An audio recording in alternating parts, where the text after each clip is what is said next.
just wanted to touch on the 5 steps to mental well-being, and those of you that are on the call today that have joined us before, this is something we've certainly talked about in previous webinars and shared on our social media platforms and things. So this is recommended by the NHS, and it's 5 steps. So connect, be active, keep learning, give to others, and be mindful. Very, very simple steps, and it helps us to feel happier, more positive, and certainly in this situation get a little bit more from life. And what I wanted to do is, oh, I've gone on one too far. So again, and we'll send these, as Tony said, we'll send the recording and the slides out afterwards. So I wanted to include this just to give you some top tips. So something we've been doing here with the People Unboxed team, and certainly I know a lot of our colleagues and clients have taken this up as well, is this kind of weekly wellness challenge. So there's some tips here around things you could do built around those five steps. So what we've recommended is, and certainly what we've been doing here at People Unboxed, is a couple of commitments per step, and that gives you a little bit of a tip there of how you might want to build your weekly wellness challenge. And again, we'll send this out afterwards. So a bit of a blank template there, so you can have a go at this afterwards, whether that's with your work teams or whether that's family or sort of friends across households. And this is an example. Again, you'll see this when we send the slides out. So this is our team one, our People Unboxed team one. So every week we have a look at this, and we've kind of got, you know, individual commitments that are unique to us, that are personal to us. So whether it's, you know, video calling parents, or spending some time doing some learning, or all kinds of different things. But we focus on this very much on a weekly basis and see how we're getting on, and it just keeps us to helps us to stay on track and focus a little bit on our well-being. So I'd highly encourage you guys, if you've not seen that before, you'll get the slides afterwards. Highly encourage you to use that blank template and the top tips, and have a go yourselves. Okie doke, so I'm going to hand over to Lisa now, who's going to talk a little bit more about the psychology behind our well-being. So I'm just going to stop sharing and hand over to you, Lisa. Thank you. Okay. So let me just open that up. Okay, so what I'm talking about today really follows on well from what Jo's talked about. She's kind of introduced some of the stats around why this is really important to look at. And I think when we understand a little bit more about how the brain works, we realise what extra control we can take in our day-to-day lives. Because at the moment, a lot of people are kind of having the victim state, and are struggling, therefore, to kind of really get a handle on what's happening and try and make it work for them. So I guess the first thing to remind people is that actually we all are very unique, and we all see this situation completely differently. So there'll be some people who are in a place of feeling on top of the world because they're coping so well, or they're just enjoying the circumstances of perhaps being furloughed. And then there'll be other people who are sort of feel like they're standing on top of a mountain, contemplating whether to jump because it just feels so overwhelming. And people really have a very, very different way of looking at what's going on. And for me, the concept of a jar is a really useful analogy, because we all have different capacities. And so I often use the analogy of having a jar in terms of how full is it, how much have you got going on, have you got kids at home who are demanding your attention, and have you got people who you're also looking after, you're volunteering to do stuff in your local community. So it's kind of looking at really what's going on for you and how much capacity you have. And today I'm going to be giving you some strategies in terms of how to increase your resilience by increasing the capacity you have.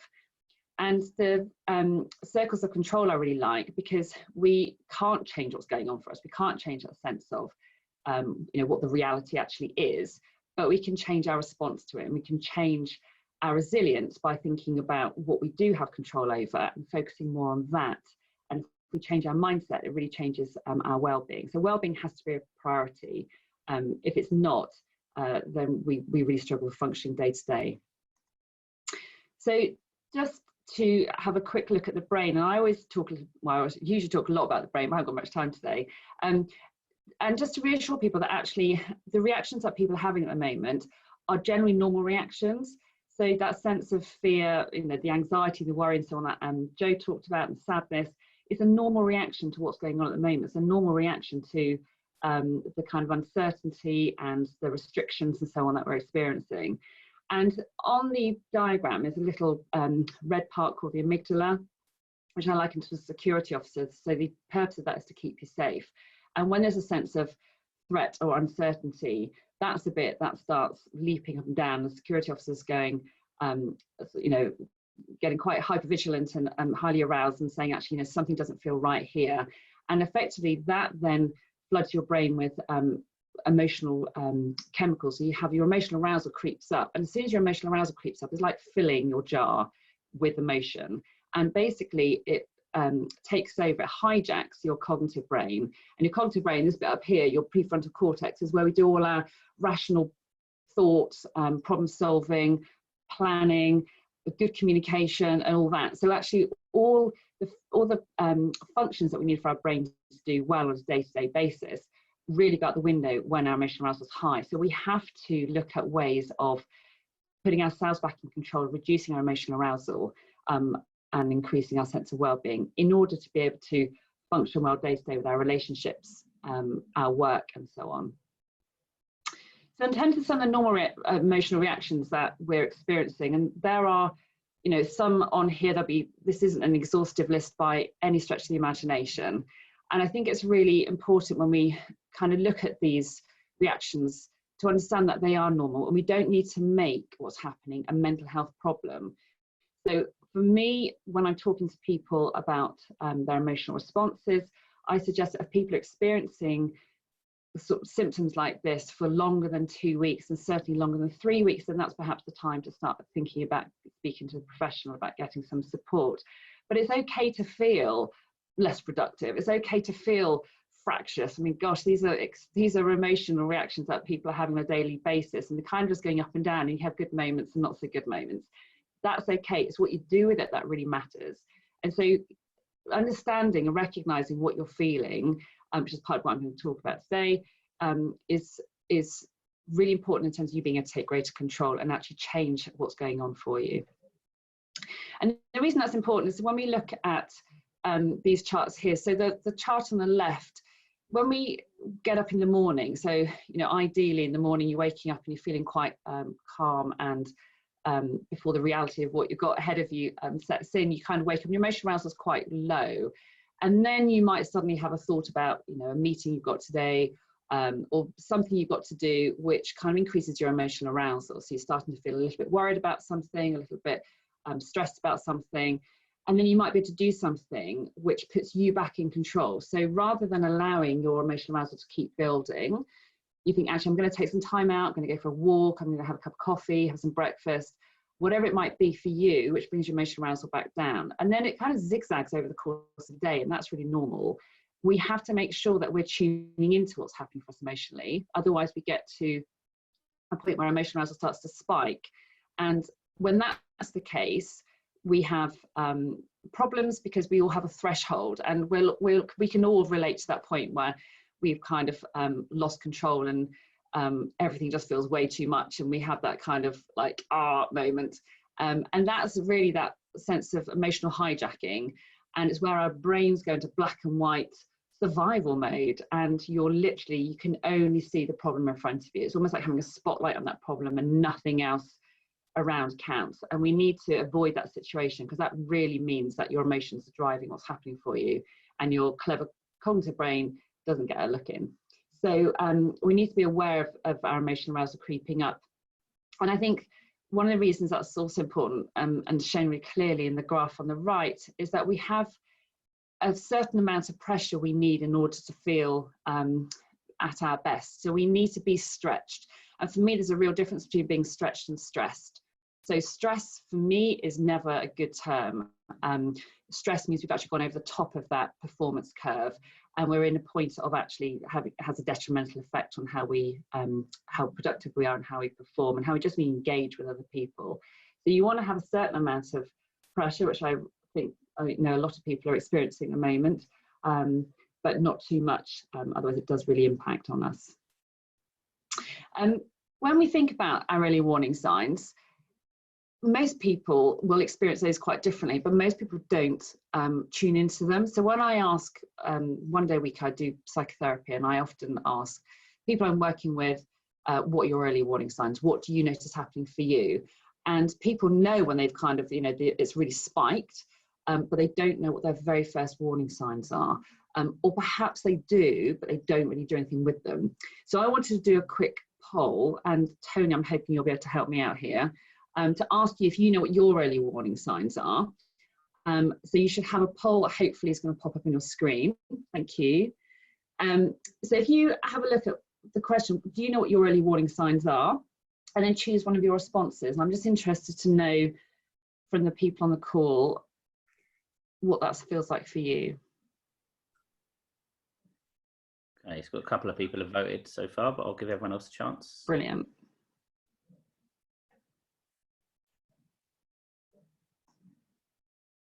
Okay. We've got 3, 4 votes. So a couple more. Okay. Right, I'll end it there and share what we've got. That's what we've got in terms of results. Yeah, so that's a really typical pattern. And I did a similar poll earlier this week, and exactly the same result came out, which is that people either don't know what they are generally, or the majority tend to know what they are. They don't notice them when they're busy, because we're so focused on whatever it's we're doing that we tend not to kind of really tune into them. So we tend to just ignore them, or we just don't notice them.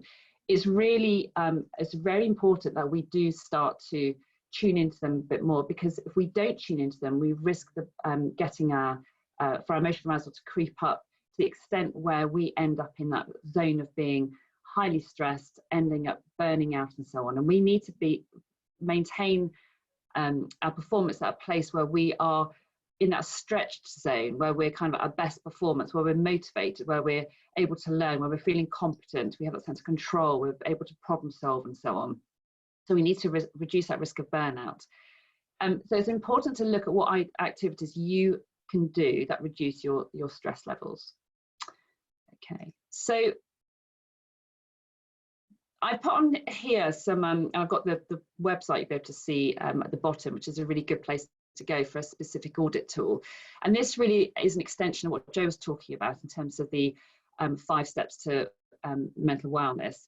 And we know that all the research shows that when our emotional needs are met well enough, that we thrive and we do really well. So for example, a sense of control that we need is, if we don't have that, we really struggle. Being stretched is really important for us at the moment, but we can be overstretched. Some people who are furloughed at the moment, I was speaking to someone yesterday, actually says they don't have enough challenge going on in their day-to-day life. So that feels very unique for all of us as well. So it's worth having a look at that website. There's a specific emotional needs audit on there, which you can just do for yourself, and it gives you ideas of where you need to perhaps spend a bit more time focusing on doing things that are giving that sense of meaning if you're not getting that from your usual day-to-day activities, how you get that emotional connection in a way that feels right and isn't all about necessarily sitting in front of Zoom. People are getting a bit zoomed out at the moment. So it's kind of looking at how you can get your emotional needs met in a way that feels right for you. In terms of thinking about what's going on, I mentioned this earlier about increasing our capacity, increasing our resilience.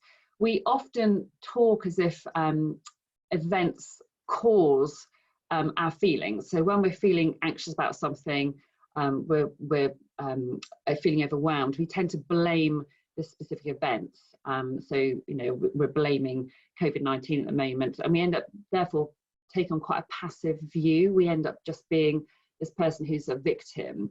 And actually that really misses that central role that we have in terms of using our cognition and thinking about, okay, if I have the power to be in control of my thoughts control my feelings, my thoughts control my behavior. Therefore, if I change the way I think about things, and I'm not so black and white, I'm not so negative, I'm not so focusing on the problem, but I turn it around and start thinking about the solutions, then it actually has a real impact on your sense of emotional well-being and your emotional arousal.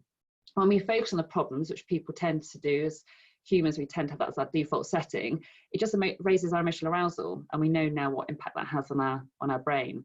So we need to be able to reframe. That has a huge impact on the possibilities that are opened up to us then. So when you have an adversity, so for example, specifically, I was talking to some people earlier this week about that whole notion of juggling work with homeschooling, which a lot of us are trying to do at the moment.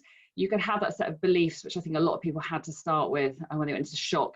That shouldn't be happening, I can't do this, it's going to be terrible. And you think about when you have those beliefs, it just puts your body into a state of like anxiety, and your emotional arousal creeps up. You can feel it, you can feel yourself getting stressed, and of course then that hijacks your cognitive brain, and then it has an impact on all your relationships the rest of that day. So what we need to do is to think more positively. We need to identify our inner critic and give it an identity. People often name it, and they'll say, they'll hear it, and people can start to think, do I want to listen to him or her? Do I want to listen to that critic giving me a hard time and framing this all negatively? Or am I okay to think about this differently? And as soon as you start to think about things differently and you start to reframe, such as this is happening, but I'm going to cope, it's not ideal, but we can get through it. Whatever your reframe is going to be, it gives your brain a sense of you have control and you can see the positives. So it's really important to think about give your inner critic an identity. Here it's negative beliefs, it's negative thoughts, and then be aware of choosing whether you listen to those or not. So you choose whether you listen to those beliefs and those thoughts, or whether you want to take control and change them a little bit. That's in your control. So when we then look at increasing our sense of resilience, what are your zoom out questions to ask yourself daily? And if you can think about your zoom out questions, it puts your observing self in control. So rather than you being that person who's kind of got his emotions bubbling away and trying to work out what's going on, if you can kind of I say zoom out, it's almost being able to step outside for yourself and be able to look at the situation more objectively and ask yourself some questions such as those I've put up here. It gives you a sense of being able to take a step back and be able to really think about what's going on for you, and then to be able to identify what can be better. So when we start to look at how is tomorrow going to be more successful, what can we do to make a difference, that's where you have the control over changing what's happening within your brain, literally shaping what's happening in your brain. And so in terms of final sort of strategies, in terms of planning your well-being, I've got some suggestions up here, and I'm not going to go into huge detail in any of them by any means, but one that I would really draw your attention to is mirror neurons. They're really, really key. If your mirror neurons, those are the things that when you're interacting with people, if someone's in a really bubbly mood, you're more likely to be in a happier mood because your mirror neurons mirror theirs. Your neurons mirror theirs. If someone's really down in the dumps, you're more likely to behave or feel the same way. If someone's really stressed and angsty, you are more likely to behave in a similar fashion. So your mirror neurons are really important in the sense of how you behave will impact those people around you. So if you can control you, if you can start by taking greater control of you and reducing your emotional arousal, then you are much more likely to impact that on everyone around you. And in turn, if everyone around you is calmer, you're calmer. So it's a really lovely cycle, but it starts with you taking greater control. 7-11 breathing is a really handy technique for those of you who aren't already familiar with breathing exercises. The notion being that if you breathe out for longer than you breathe in, you trigger your parasympathetic nervous system. And that's a really handy, very, very simple way of relaxing. 7-11 is quite a long time. Some people are not familiar with it. So it doesn't matter what the numbers are, it could be breathing for 3 and out for 5. It doesn't matter. But by breathing longer, that helps you with your parasympathetic nervous system, but also it means it distracts your amygdala from worrying about whatever it is that's caused you to feel anxious in the first place. Your security officer is really useful, but not very clever at multitasking. Mindfulness is a really good strategy. People have kind of given it a bit of a bad press at times, saying I can't empty my brain out and so on. That's not what mindfulness is about. Mindfulness is really about grounding yourself, using your senses to be in the here and now. Because again, if you're really tuning into when you're making a cup of tea, hearing the kettle boil and anticipating the taste of the tea and feeling the weight of the mug and so on, it means your attention is focused on the here and now, and it stops your amygdala, your security officer, worrying about what's happening next or analysing what's happened in the past. It just really focuses your attention. Engagement action plans, that's something that I can email to you. I'll mention in a moment, but essentially it's a way of having a really useful conversation with someone at work, between usually a boss and a member of a team, in terms of how to support your engagement at work, so that it feels good. Muscle clenching, you might be feeling quite relaxed now, but actually if you sat there and really tense up your muscles, and then relax them, particularly if you did some breathing at the same time, with some similar breathing, then you always feel more relaxed afterwards. That's quite a useful thing to do when things are feeling on top of you. Sleep, I'm not going to go into any detail because that's a whole new topic, other than to think about your sleep hygiene and what you're doing in the evenings, and not to use screens and work before you go to bed. Knowing your best possible self, know what you need in terms of being your best self, know what you need in terms of being able to function well during the day, and then look at how you can consciously build more of that in. Physical activity, absolutely essential, getting outside, moving and having space away from other people, particularly children, if you have got those around, and positive mood lifters, photos, music, that kind of thing. So anything that you look at and your brain pattern matches to, and reminds you of happier times. So key takeaways: recognize your early warning signs and do something with them. Really, really important. Don't ignore them. Look at doing an emotional needs audit from the link I've given you. Identify what you can take greater control of in the day to be more like better your ideal self. Identify your inner critic and give it an identity, and then choose whether you listen to it or not, and reframe. Be very active in terms of reframing. Do email me for an engagement action plan, and every week I tend to write some psychological advice on how to cope better and how to thrive and so on. So do check that out as well. And there are my contact details, but you'll have that when that's sent to you. So thank you very much. That's me done. I'm going to hand over to Siobhan. Before you go over, guys, everyone on the call, if you've got any questions for Lisa or for anyone, please type them on the chat or on the Q&A. Anything that you found interesting and you've got follow-up questions about, please ask. Lisa, I've got one just from, because whenever we talk to people, as you know, we talk to people about the 5 steps of wellness, of well-being quite a lot. And the one that people struggle with understanding the most is definitely the mindfulness piece. Yeah. And I know you said about really fine tuning on those senses of, like, if you're making coffee or something. Is there anything you can? So if you're doing something like that where you can focus on things, that's one thing. What if? Can you plan to go away and spend time doing things to help increase mindfulness? How do you be more proactive about it? The best thing to do with mindfulness is really just to basically try and engage with that as much as you can during your day-to-day activities. So some people, a lot of people recommend that you should be doing mindfulness every day and sort of taking 20 minutes out or half an hour and so on. And actually that's too big a step for a lot of people. So I just say, every time you're in the shower, for example, is a really great time to do it, or when you're making a cup of tea or even brushing your teeth.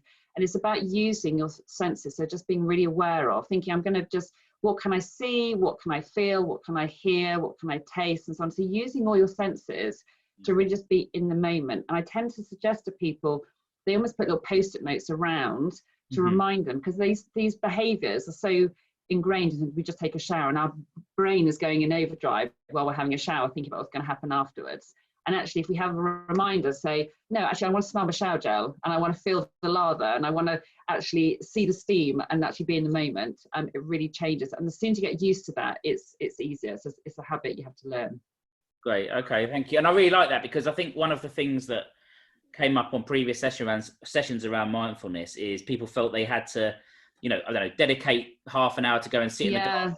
But actually it's not, it's about just using your day-to-day life. So exactly by far the easiest way of building it, and particularly when people are going for walks at the moment, getting out and get some fresh air, like just notice what if there's a breeze on your skin, notice the sun's warmth, notice the colors of the trees changing, that kind of thing. Okay, brilliant, thank you very much. Siobhan, over to you. I'm really hoping I've unmuted myself, have I? Yes, you have. And everyone else on the call, don't forget, fire off any questions to challenge us as we go, and we'll answer those as we go. And you can see my screen? Tony? Yes, I'm presuming so. Okay. Yes, Thank you. I was grateful for that question because it let me get the tech set up, and I'm definitely an HR person, not a technological one. So I think everybody is fairly familiar with what the job retention scheme is by now.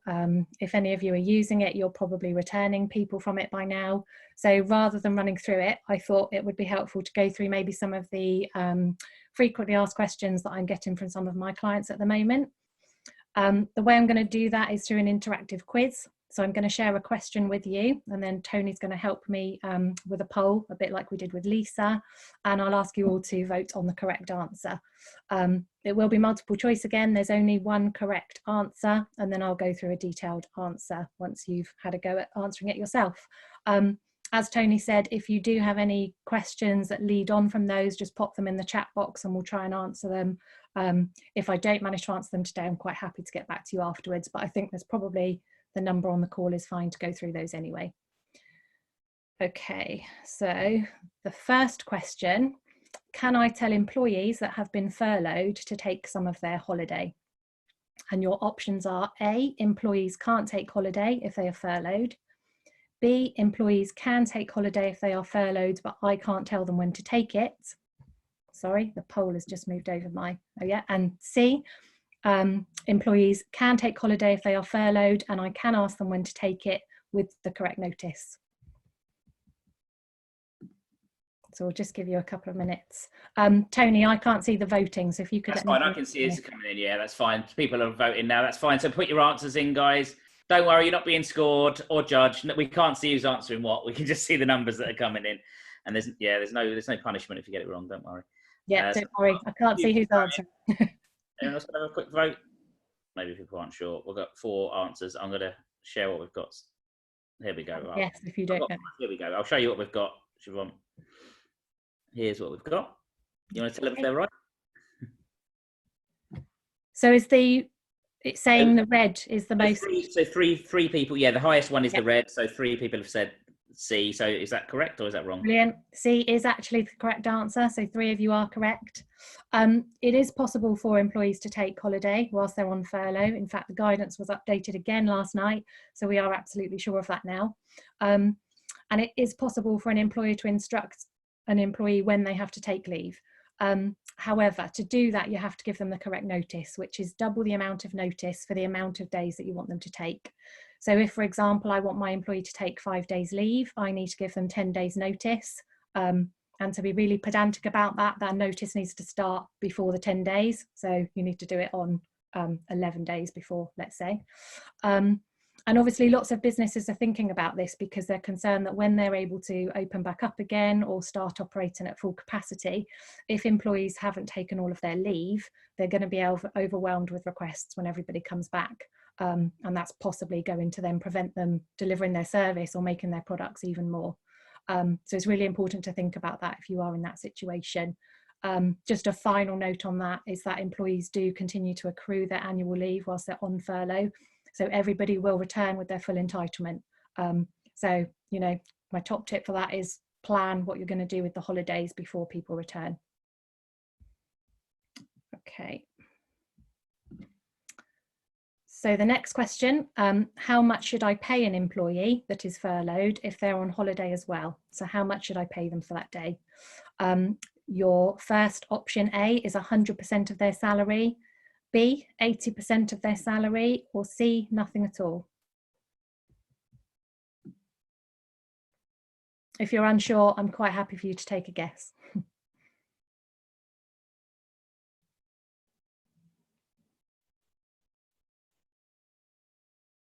Okay, we've got 4 votes. We'll see if we've got another one. No, someone's clicked. Oh yeah, we've got 5. Okay, right, let's share what we've got. 80%. Okay, so the majority of you just were wrong there. The correct answer is A. So it's really important that if people are on holiday as well as being furloughed, they're being paid 100% of their salary because they're on holiday for that day. And obviously you have to pay them no less than you would usually pay them if they were working or on holiday. You also need to be aware that you need to fund the 20% yourselves. So again, the guidance was updated last night to make it really clear that fortunately the 80% will still be funded by the government. So you can still claim that furlough portion, but you will have to pay the 20% yourselves. If you can't afford to do that, then that's possibly where you won't be able to let people take holidays. If you can afford to do that, again, start to think about perhaps getting people to take some of that leave before they return. This does also apply to bank holidays. So we've had quite a few bank holidays throughout this period, and probably a couple more to come. So think about how you're going to do that for the bank holidays. They can, if somebody's scheduled to work a bank holiday, obviously you don't need to give them any notice when bank holidays are concerned, but if they're going to take it as a bank holiday, they have to be paid 100% whilst they're on it. If you can't afford to top that up by 20%, they can accrue the bank holiday, so they don't have to take a bank holiday on a bank holiday. You can accrue it, and then when they come back, they can take it at a later time. So it really comes down to kind of affordability for that one. Okay, the next question. Can my employee take another job if they are furloughed? And your answers are A, yes, providing their contract allows them to, B, no, and C, they can only do unpaid volunteer work. Okay, we've got some answers coming in.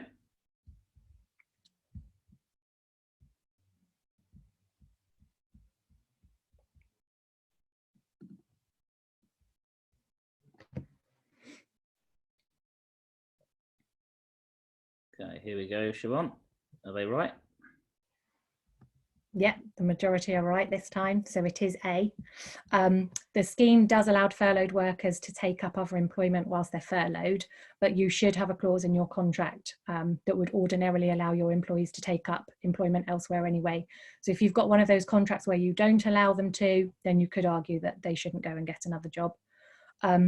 Obviously, that work can't be with the company that they're furloughed from, and it can't be with any other company connected to them. So I do have, you know, clients where they have more than one company and they are connected, and that wouldn't be right to let them go and work for the other company. It's got to be completely unconnected. My top tip here is that when you are furloughing people in their letter, you make it clear that they need to be available to return to work as soon as you need them. Otherwise, they could take another job and then they get involved with notice periods there. And as I said about the contract clause, generally that clause will state that though if they do take another job, it should be outside of the hours that they work for you. That's not always going to be practical, but ideally I would say you want them to try and take a job with hours outside of your contracted hours, so that when you can take them back, they're ready to come back. Siobhan, you're saying obviously it makes sense that you would say they need to come back as soon as you need them if they're going to get another job, because you won't have to wait for them. But how much notice do you have to give for them to come back? Or is that coming up in a minute? That's my next question. Oh, sorry. Okay. Right. Couldn't remember. That's fine. Either my next question or the one after. Right. Okay. I'll stop sharing that. I'll let you carry on then. I won't give away the answer. Yeah. So how much notice do I need to give an employee when I want them to return from furlough? So A, none, no notice at all. B, 1 day, and C, 1 week.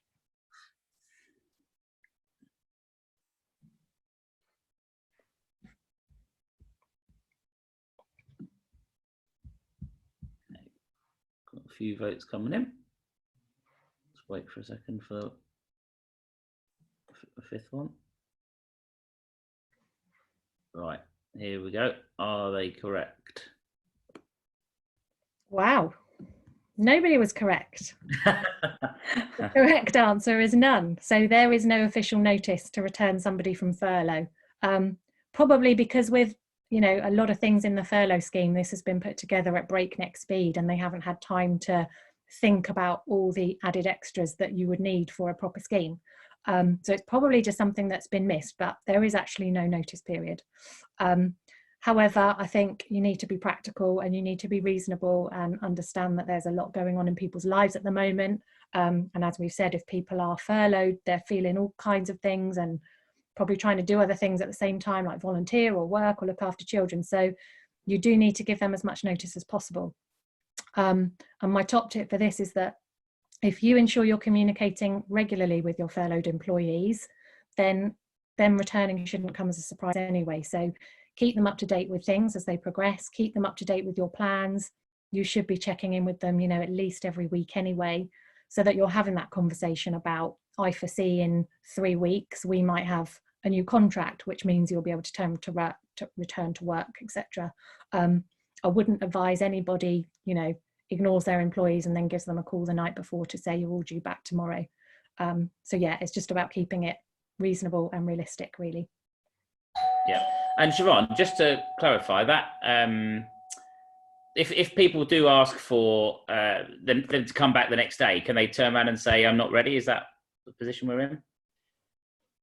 I would say, you know, in theory, you would say there's no notice period. So you could say, come back tomorrow. And if they didn't, in theory, you might suggest that they weren't following a reasonable instruction. But I think if that complaint got further down the line, somebody would say to you, actually, it wasn't reasonable the way you just instructed them to come back tomorrow.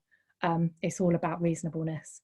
So, you know, in theory, you could tell them to come back tomorrow, but it's not going to set the right tone. It's not going to set the right behaviours. It's just better to keep them in the loop and give them a little bit of notice. Okay. And we've got a question on the Q&A as well about the second job. If the question is, if they are on furlough and find another job, should they resign, and would they need to provide their normal notice period? So if they're allowed to take another job, so they don't need to resign if it's temporary. So for example, if somebody is working with you, you put them on furlough, they go and help Tesco stacking shelves, they're probably doing that on a temporary basis. If they find another permanent job, then yes, they should resign if they know they're not going to come back, and they would need to provide notice.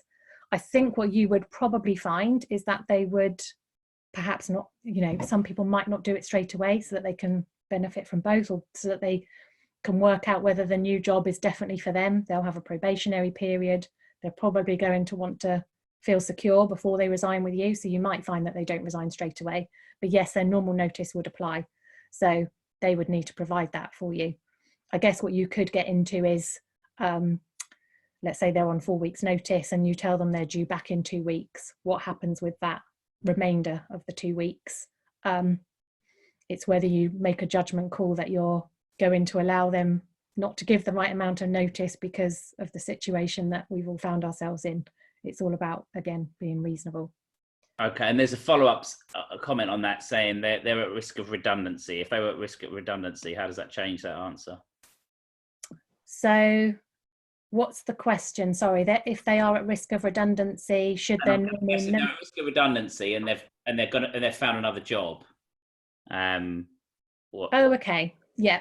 So if you've already placed them at risk and they find another job, then that's fine. They've got another job, but they can't start that job until their notice with you finishes, if that makes sense. Unless, again, you agree it. So some, you know, even without COVID and furlough and all that kind of stuff, when you put somebody at risk of redundancy, there's an element in that consultation period where you need to give them time to try and find another job. If they find another job, they have to still serve out their notice period with you. Often you pay in lieu of notice anyway, but you've got like a notice from when you started consulting until you're actually officially redundant. So they need to follow, you know, stay with you for that. But generally, if you're making somebody redundant, it's for affordability issues anyway. So if they want to leave early and you want them to leave early, there's no harm in letting them do that. And would they be entitled to the redundancy package still, or would they lose that at that point? Yes, yeah. I would say if they weren't entitled to the redundancy package, then they wouldn't go early. They would just serve out those extra few weeks. So they still get the full redundancy package as well? Okay. Yeah, exactly. Yeah. Okay. Just wait and see. Is that answer? I'm not saying who it is because it's on the Q&A. I'm presuming it's private. So but yeah, if I'll wait and see if, yeah, okay, that looks like that. They'd only ever lose the redundancy package if you were in a situation where you really needed them to work until the end of that consultation period and they flat out refused. And I feel like in this situation, that probably isn't going to happen too much because most of the redundancies that are going to happen from people on furlough are for affordability issues. Yeah. And they're probably not working for you anyway because they're already furloughed. So it would benefit both parties to kind of bring that to a close quicker. Okay. So they'll only lose it basically if they, you know, you're following a full process and they're not able to commit to that end date that you've given them. Or, sorry, if they find another job within the same organisation, then obviously they lose the redundancy package because they're not redundant from that organisation. Right. Okay. Okay. Thank you. And then the last question. So if my employee cannot return from furlough due to childcare issues or because they are shielding, can I continue to furlough them even if work is available? And your options are yes, I must keep them furloughed. No, I shouldn't keep them furloughed. Or I can use my discretion based on the circumstances. I'll give everyone a chance to answer that.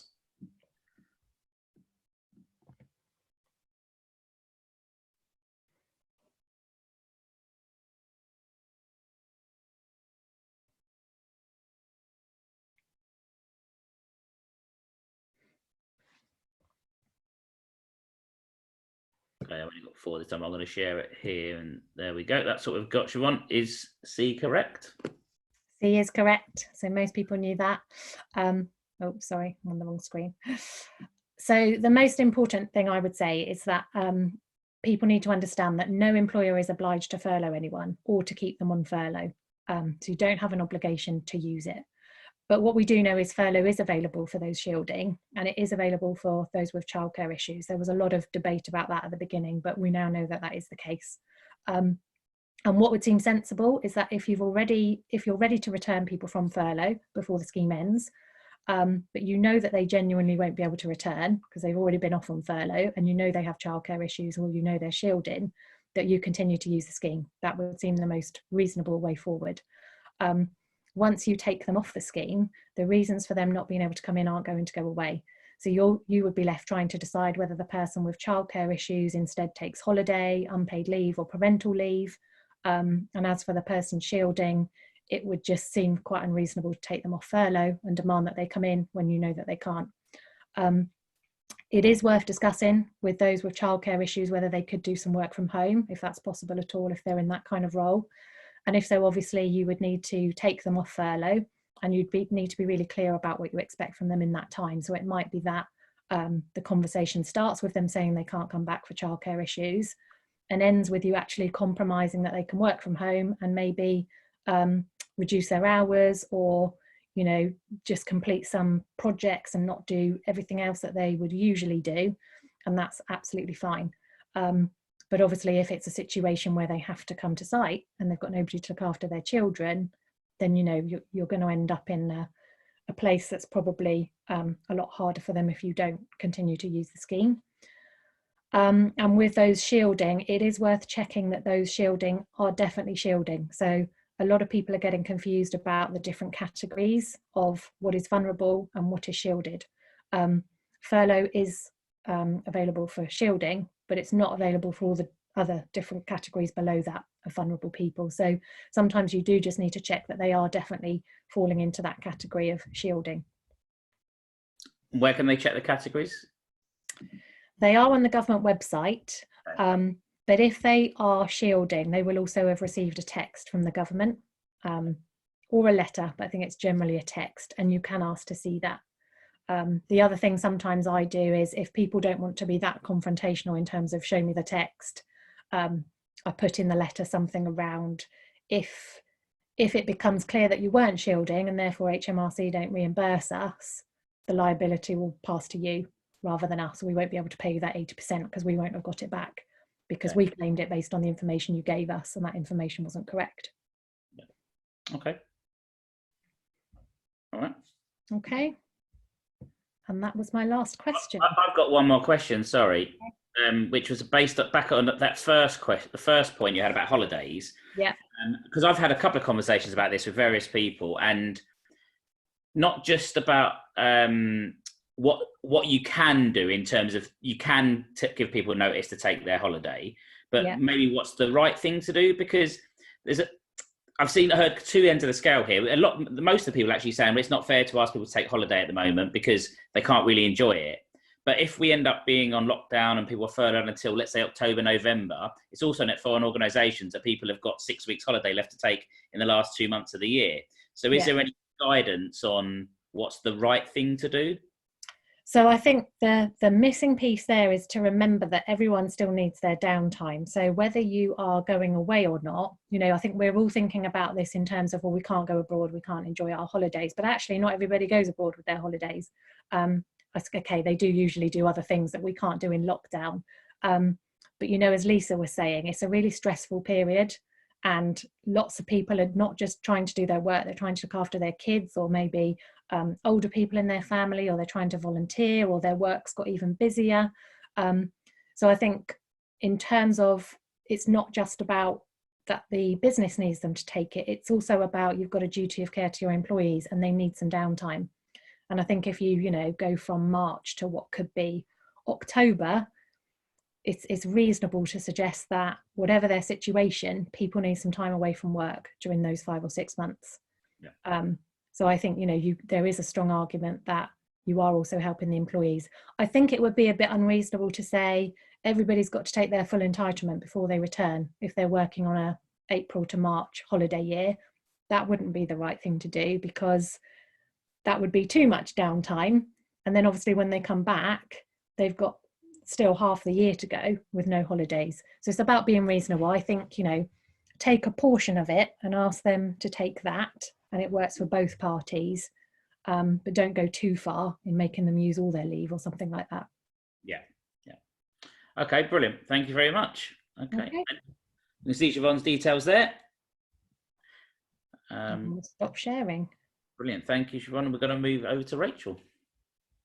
Hello, everybody. Just bear with me for a moment whilst I find my PowerPoint.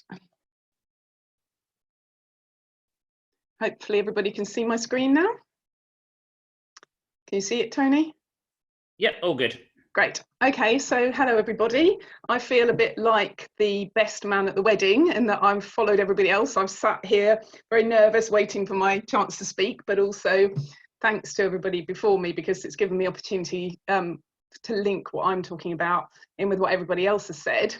Because often for me, my work is a lot about the numbers, and some financial heads forget that we're working with people all the time with what we do.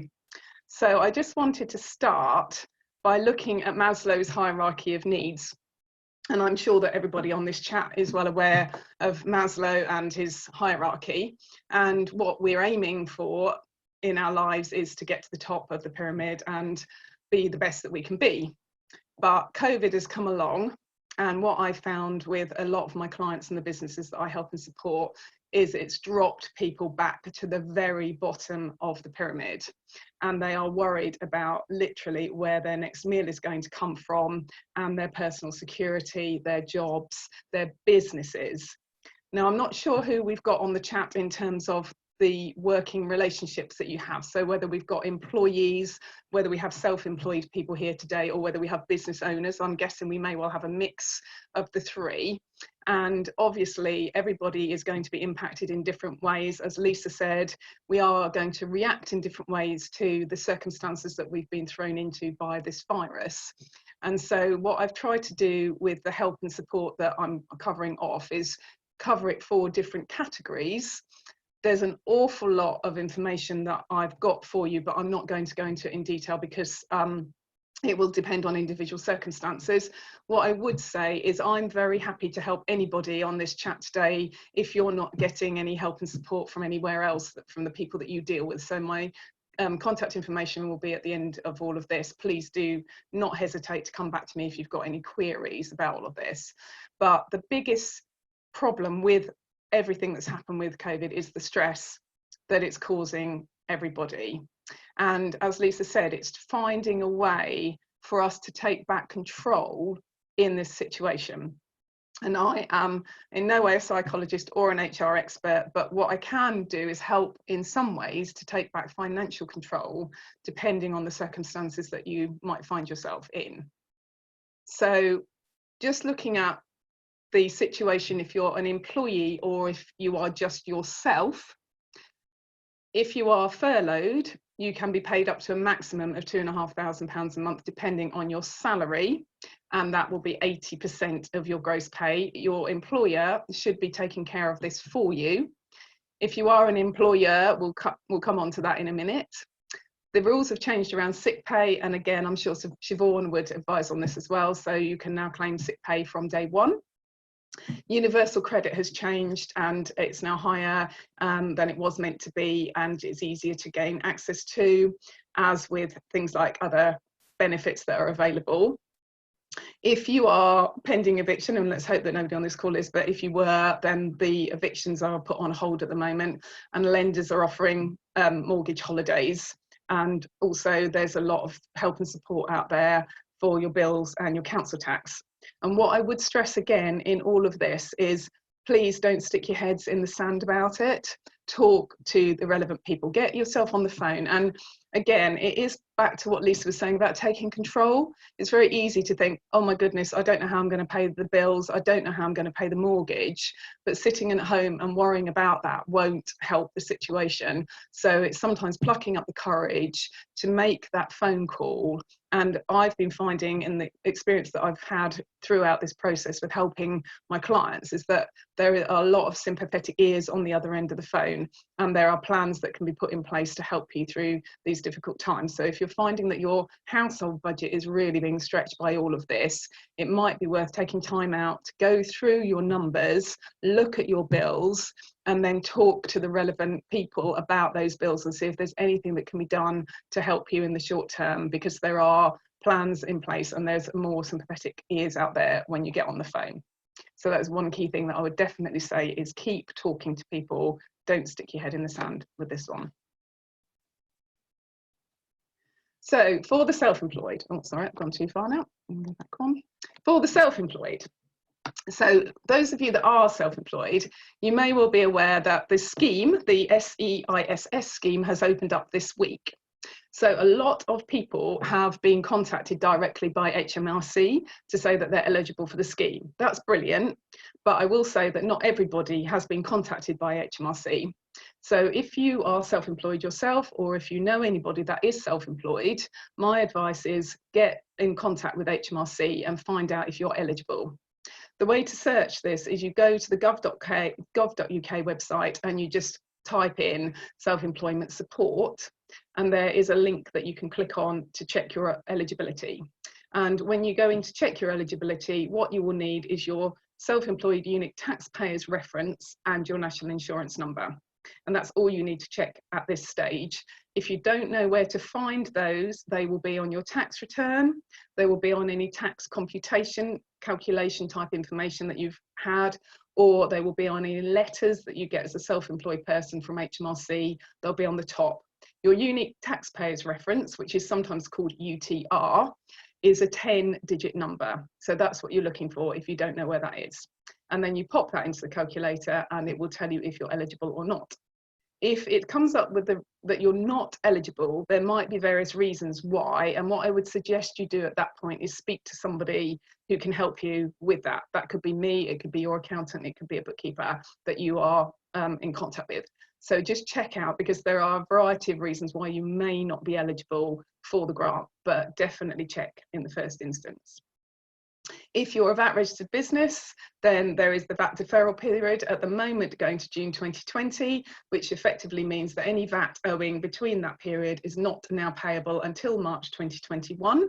You still need to file your VAT returns on time, but the payment does not have to be made if you can't afford it. HMRC are saying if you can afford it, they would like you to pay. But obviously cash flow is king. We talk about cash being king. So I would seriously suggest you look at your cash position at the moment and try and think ahead as to what might be happening further down the line, because some businesses may find at this point they're doing okay, but because of the nature of the work that they do, their lag may be coming in the next couple of months. Again, you need to talk to somebody that can look at the numbers with you and plan, and then that will help you to make a decision as to whether or not you pay your VAT at this point or decide to defer the payment. My advice would also be at this time, if you feel that you don't want to pay it, but you have the funds, you could set that aside in a high interest account so that you have the money put away, but you can use it to fund the business in other ways if you need it, or it will accrue a little bit of interest for you in the short term. If unfortunately you are ill as a self-employed person, there are different benefits that you can now claim from day one, which is the contributory employment and support allowance. And again, you can contact gov.uk and the benefits office for this.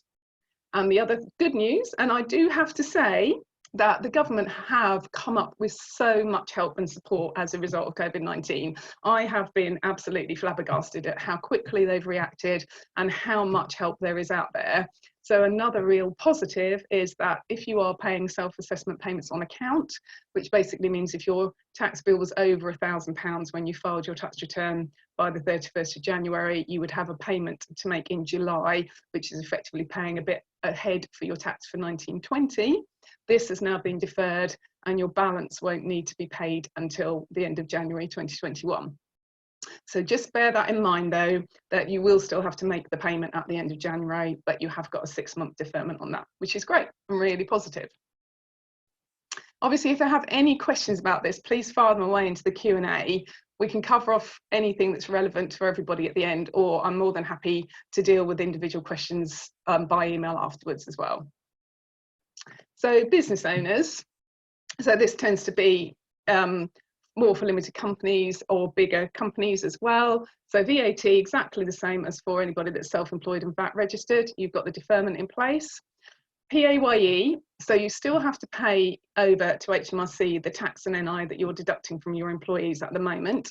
But if you're struggling to pay that, there's a new time to pay helpline, and the number is here on the slides. You may have to sit on the phone for a while, just be patient. They are very stretched as well at HMRC, but they will deal with that.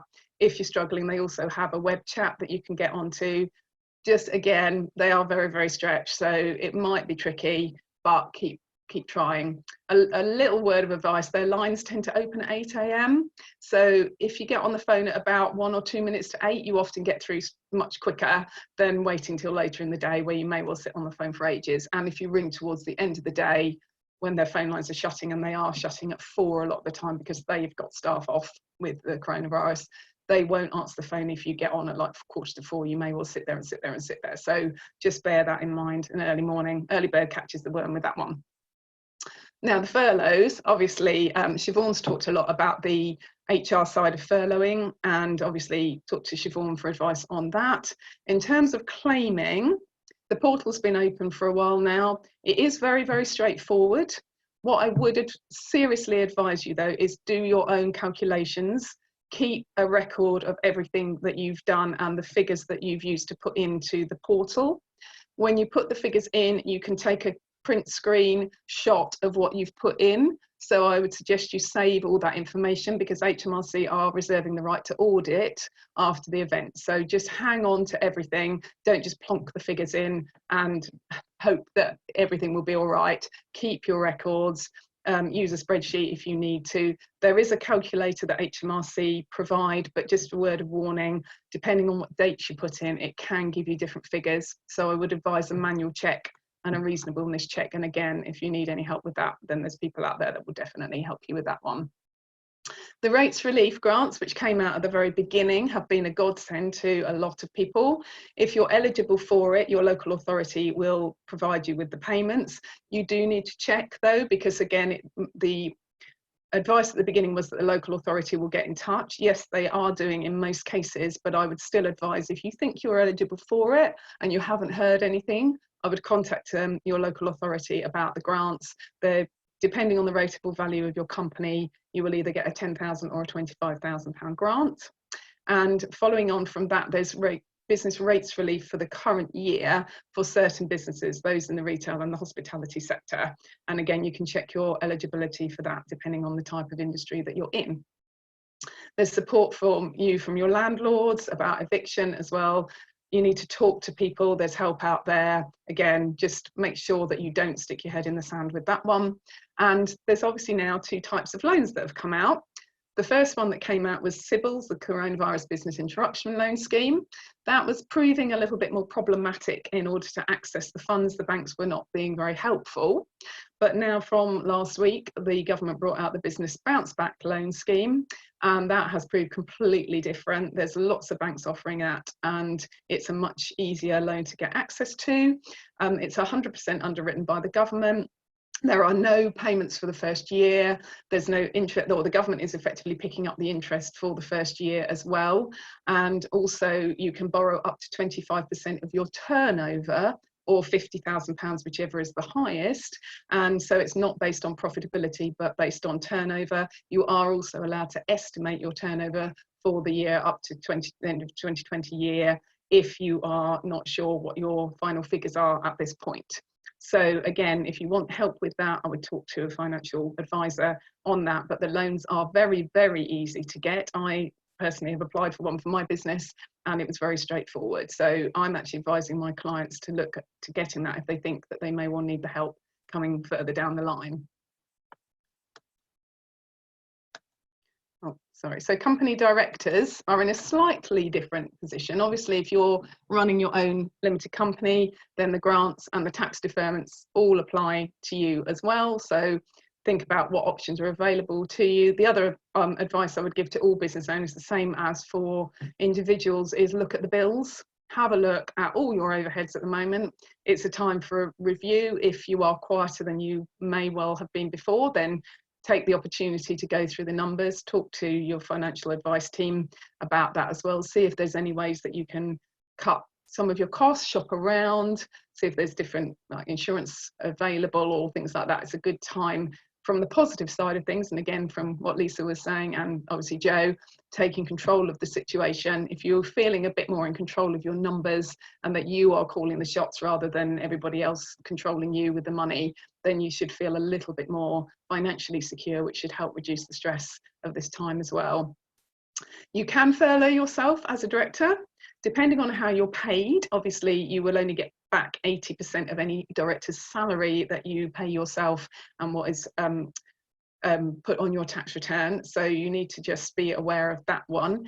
And you would need to create director's minutes for that too. And I have a template for director's minutes if you need them to furlough any directors out there. You are allowed to carry out your normal director type activity when furloughed, i.e. things like annual returns and things like that, but you're not allowed to work for your business. So I would think carefully about furloughing yourself as a director, because most of us out there that are business directors tend to be working on or in our business, even though things are much quieter. And it's still open to conjecture, but there is still a bit of discussion on whether there will be support for sole directors of small limited companies who are paid mostly by dividends, that there will be some support in place in the same way that there is help for the self-employed. But watch this space on that one. That's still out there and not quite decided on yet. So just to wrap up, really, as I said earlier on, don't try and go this alone. There is a lot of help out there, but it sometimes feels like a bit of a minefield trying to navigate your way around it. So do reach out to somebody that can help you with this. There are lots of professionals out there who are more than happy at this point in time to offer complimentary hour-long Zoom meetings with you to run through the numbers. I certainly am more than prepared to do that, and I know that there's a lot of accountants and bookkeepers who are in the same position as me who will certainly help you. So please don't feel like you're struggling, that you don't understand what help you can access, and also please don't miss out on the help that's out there, because there is a lot and you can reach out and access it if you possibly can. So yes, that's just a little bit of a roundup. I obviously didn't go into detail because there is so much out there, but these are my contact details. So if anybody needs to get in touch with me after the chat, then please do so. Well, thank you, Rachel. So let me just go back to where we were for me. Oh, that's gone back to that. There we go. So just to wrap up, yeah, thank you very much for joining us today. If obviously the guest speakers today have all shared their contact details, and you'll have those in the slides that we send out. If you need any further support, obviously we offer varied support across the group. You've heard a lot about it today, but we can support with in-house webinar sessions, virtual training, mental health first aid, coaching, and then Lisa's got some specific sessions that are listed on there as well. If you're interested in joining her for management masterminds to develop next steps, or engagement insight your reality. And then obviously general advice from anyone, any of us that might be of interest. So please get in touch. You've seen the contact details for everyone else. People Unbox contact details are on this slide here. But other than that, just thank you very much. We're around if you need anything from us. thank you to our guest speakers, and thank you to you for joining us. And other than that, stay safe and well, and we'll send out the resources.